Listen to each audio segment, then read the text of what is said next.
Hello everyone and welcome to chapter number 14 reading.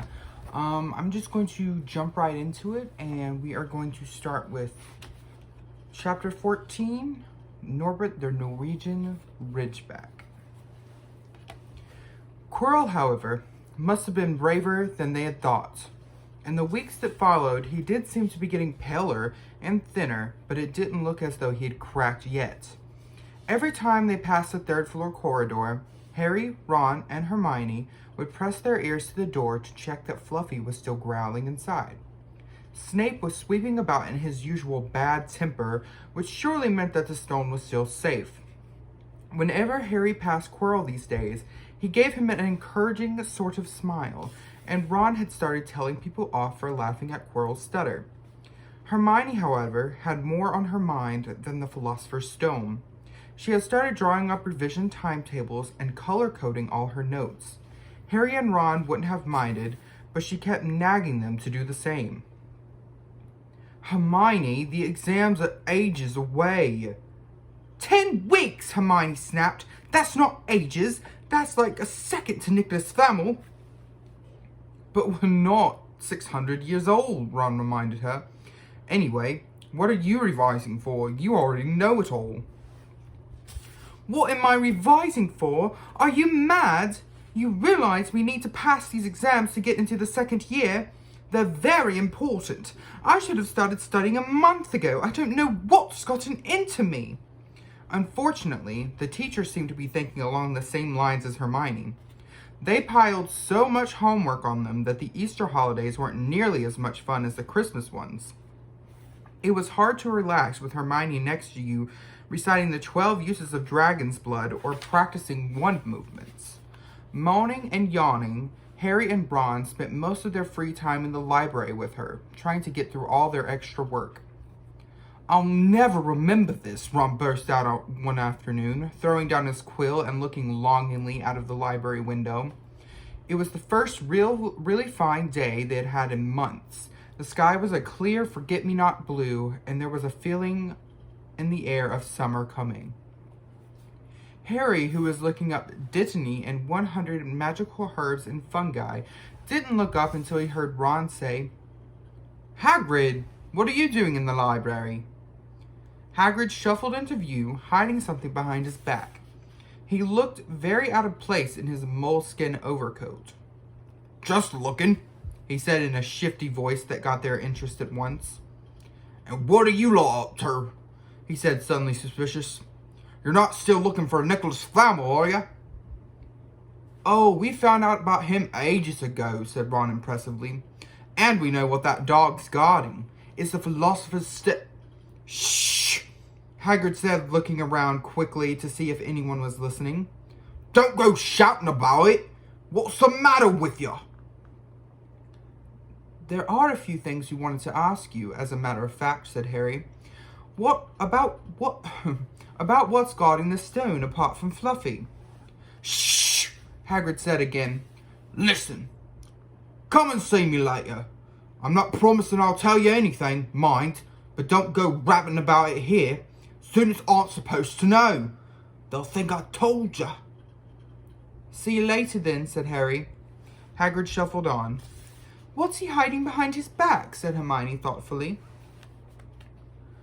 Do you think it had anything to do with the stone?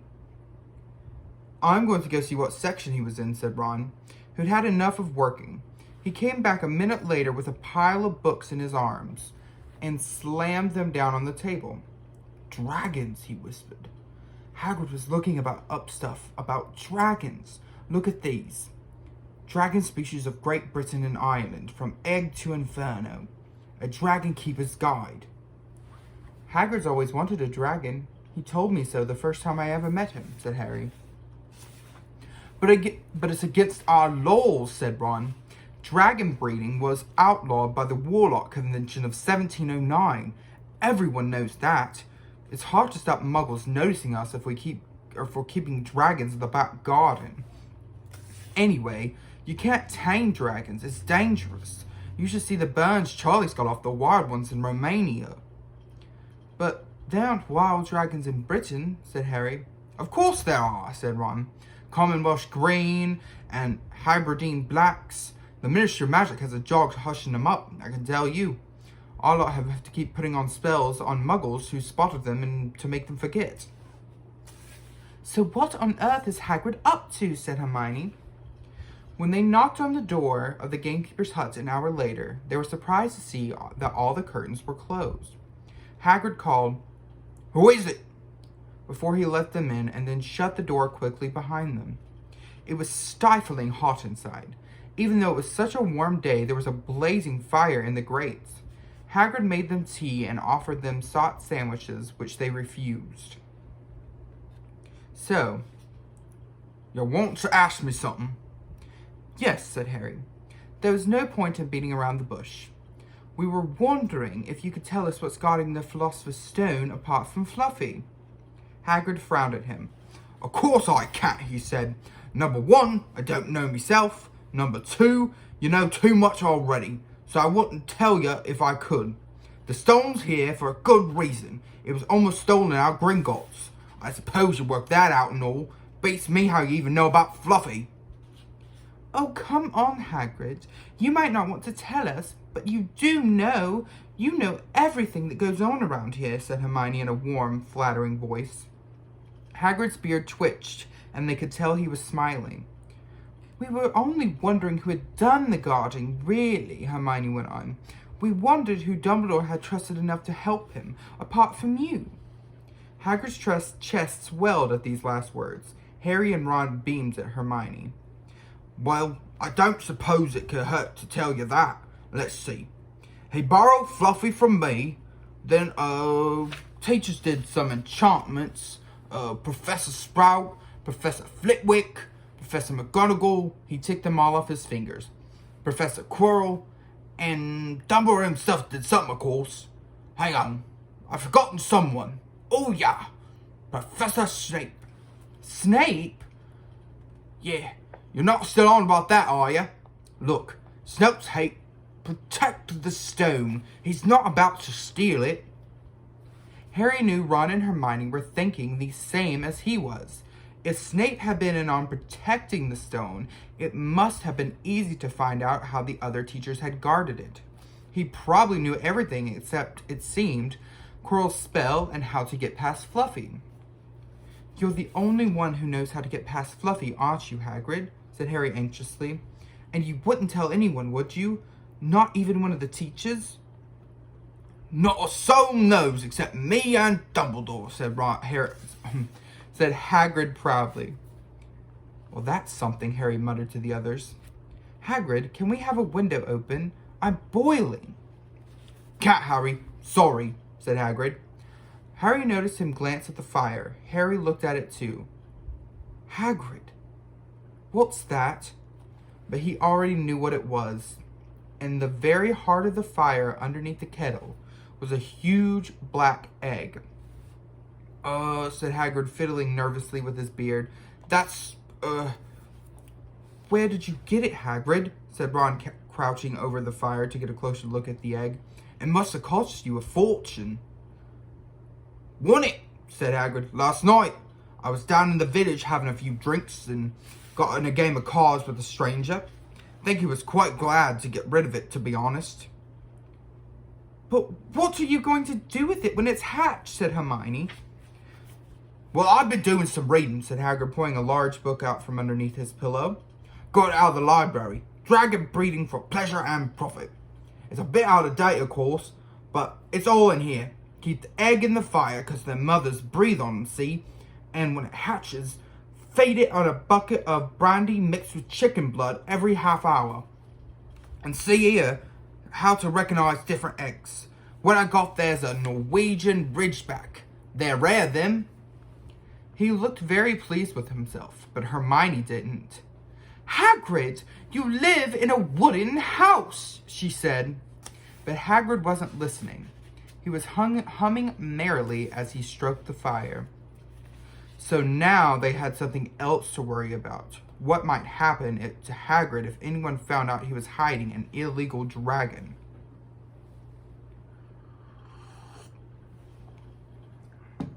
"Wonder what it would be like to have a peaceful life," Ron sighed. as evening after evening they struggled through all the extra homework they were getting. Hermione had now started making revision timetables for Harry and Ron too. It was driving them mad. Then one breakfast time, Hedwig brought Harry another note from Hagrid. He had written only 2 words. "It's hatching." Ron wanted to skip herbology and go straight down to the hut. Hermione wouldn't hear of it. "Hermione, how many times in our lives are we going to see a dragon hatching?" "We've got lessons. We'll get into trouble, and that's nothing to what Hagrid's going to be when someone finds out what he's doing." "Shut up," Harry whispered. Malfoy was only a few feet away, and he had stopped dead to listen. How much had he heard? Harry didn't like the look on Malfoy's face at all. Ron and Hermione argued all the way to herbology. In the end, Hermione agreed to run down to Hagrid with the other 2 during morning break. When the bell sounded from the castle at the end of their lessons, the 3 of them dropped their trowels at once and hurried through the grounds to the edge of the forest. Hagrid greeted them looking flushed and excited. "It's nearly out," he ushered them inside. The egg was lying on the table. There were deep cracks in it. Something was moving inside. A funny clicking noise was coming from it. They all drew their chairs up to the table and watched with bated breath. All at once, there was a scraping noise and the egg split open. The baby dragon flopped onto the table. It wasn't exactly pretty, Harry thought.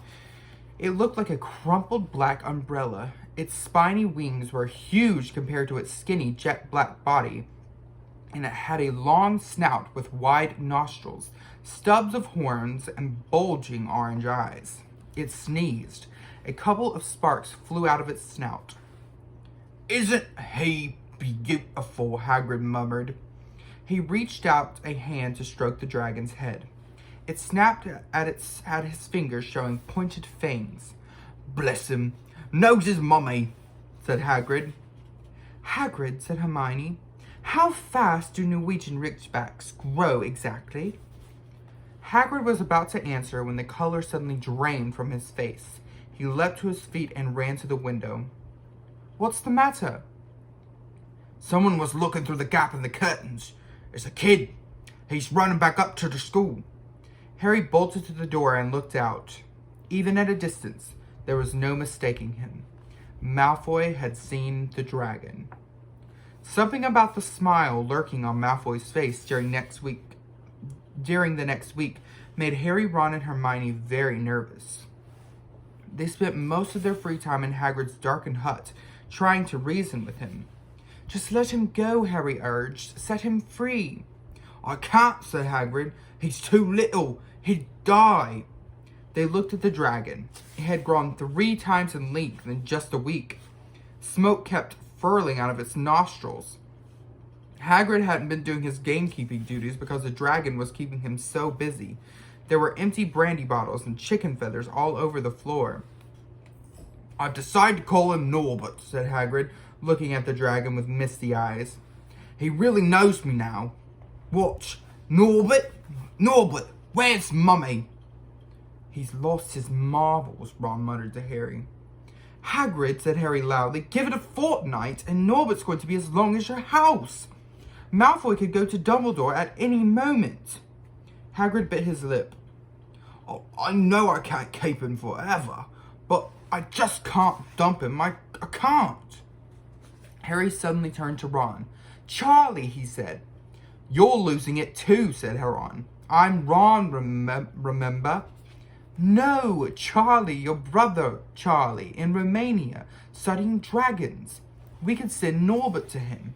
Charlie can take care of him and then put him back into the wild." "Brilliant," said Ron. "How about it, Hagrid?" And in the end, Hagrid agreed that they could send an owl to Charlie to ask him. The following week dragged by. Wednesday night found Hermione and Harry sitting alone in the common room, long after everyone else had gone to bed. The clock on the wall had just chimed midnight when the portrait hole burst open. Ron appeared out of nowhere as he pulled off Harry's invisibility cloak.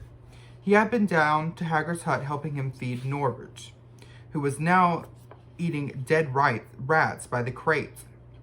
"It bit me, he said, showing his hand, which was wrapped in a bloody handkerchief.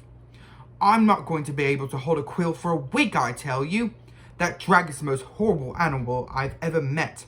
But the way Hagrid goes on about it, you'd think it was a fluffy little bunny rabbit. When it bit me, he told me off for frightening it, and when I left, he was singing it a lullaby. There was a tap on the dark window. It's Hedwig, said Harry, hurrying to let her in. She'll have Charlie's answer. The three of them put their heads together to read the note. Dear Ron, how are you? Thanks for the letter. I'd be glad to take the Norwegian Ridgeback, but it won't be easy getting him here. I think the best thing would be to send him over with some friends of mine who are coming to visit me next weekend. Trouble is, they mustn't be seen carrying an illegal dragon. Could you get the Ridgeback up to the tallest tower at midnight on Saturday? They can meet you there and take him away while it's still dark. Send me an answer as soon as possible. Love, Charlie. They looked at each other. We've got the invisibility cloak, said Harry. It shouldn't be too difficult. I think the cloak's big enough to cover two of us and Norbert. It was a mark of how bad the last week had been that the other two agreed with him. Anything to get rid of Norbert and Malfoy. There was a hitch. By next morning, Ron's bitten hand had swollen to twice its usual size. He didn't know whether it was safe to go to Madame Pomfrey. Would she recognize a dragon bite? By the afternoon, though, he had no choice. The cut had turned a nasty shade of green. It looked as if Norbert's fangs were poisonous. Harry and Hermione rushed up to the hospital wing at the end of the day to find Ron in a terrible state in bed. It's not just my hand, he whispered, although that feels like it's about to fall off. Malfoy told Madame Pomfrey he wanted to borrow one of my books so he could come and have a good laugh at me. He kept threatening to tell her what really bit me. I told her it was a dog, but I don't think she believes me. I shouldn't have hit him at the Quidditch match. That's why he's doing all this. Harry and Hermione tried to calm Ron down. It'll be all over at midnight on Saturday, said Hermione, but that didn't soothe Ron at all. On the contrary, he sat bolt upright and broke into a sweat. Midnight on Saturday, he said in a hoarse voice. Oh no, oh no!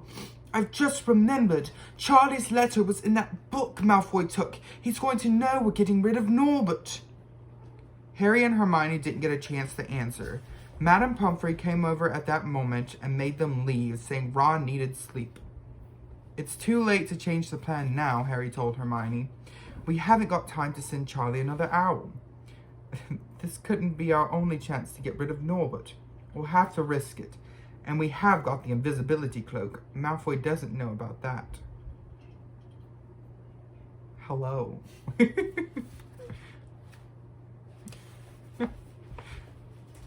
They found Fang the Boarhound sitting outside with a bandaged tail when they went to tell Hagrid who had opened a window to talk to them. I won't let you in, he puffed.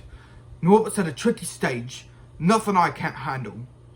When they told him about Charlie's letter, his eyes filled with tears, although that might have been because Norbert had just bitten him on the leg.